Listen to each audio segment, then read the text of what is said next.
ਜੀ ਆਇਆਂ ਨੂੰ ਦੋਸਤੋ। ਇਸ ਨਜ਼ਮ ਦਾ ਸਰਨਾਮਾ ਕੋਈ ਨਹੀਂ। ਲਿਖਣ ਵਾਲੇ ਲਿਖਣਾ ਭੁੱਲ ਗਏ, ਪੜ੍ਹਨ ਵਾਲੇ ਪੜ੍ਹਨਾ, ਪੁੱਛਣ ਮੁਨਾਈ ਚਫੇਰੇ ਵਿਛੀ, ਦੱਸਣ ਵਾਲੇ ਦੱਸਣਾ।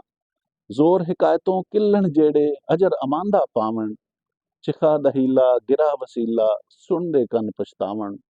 ਸੁਫਨਿਆਂ ਉੱਤੇ ਪਹਿਰੇ ਲੱਗੇ, ਹਾਸਿਆਂ ਉੱਤੇ ਹਟਕਾਂ, ਸੂਆਂ ਦੀ ਇਸ ਹੇੜ ਦੇ ਅੱਗੇ ਕੌਣ ਅਟਕਾਏ ਅਟਕਾਂ।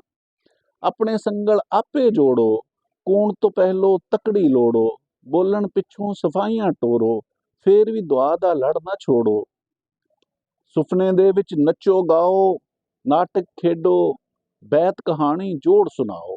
ਸੁਪਨੇ ਦੇ ਵਿੱਚ ਨੱਚੋ ਗਾਓ, ਨਾਟਕ ਖੇਡੋ, ਬੈਤ ਕਹਾਣੀ ਜੋੜ ਸੁਣਾਓ। ਉੱਠਣ ਪਿੱਛੋਂ ਤਾਜ਼ੀ ਰਾਤਾਂ ਦਫਾਤਾਂ ਦੀ ਕਿਤਾਬ ਪਕਾਓ।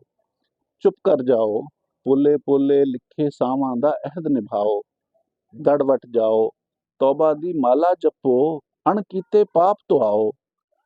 ਲਾਰੀ ਦੀ ਬਾਰੀ ਵਿੱਚੋਂ ਜ਼ਹਿਰ ਕੁਹੀੜ ਦੇ ਬੱਦਲ ਵੇਖੋ, ਮੱਘਰ ਦੀ ਸੁਫਨੇ ਵਰਗੀ ਧੁੱਪ ਨਿਰਮਲ ਦੀ ਅਜਲ ਵੇਖੋ। ਸ਼ੁਕਰੀਆ ਦੋਸਤੋ।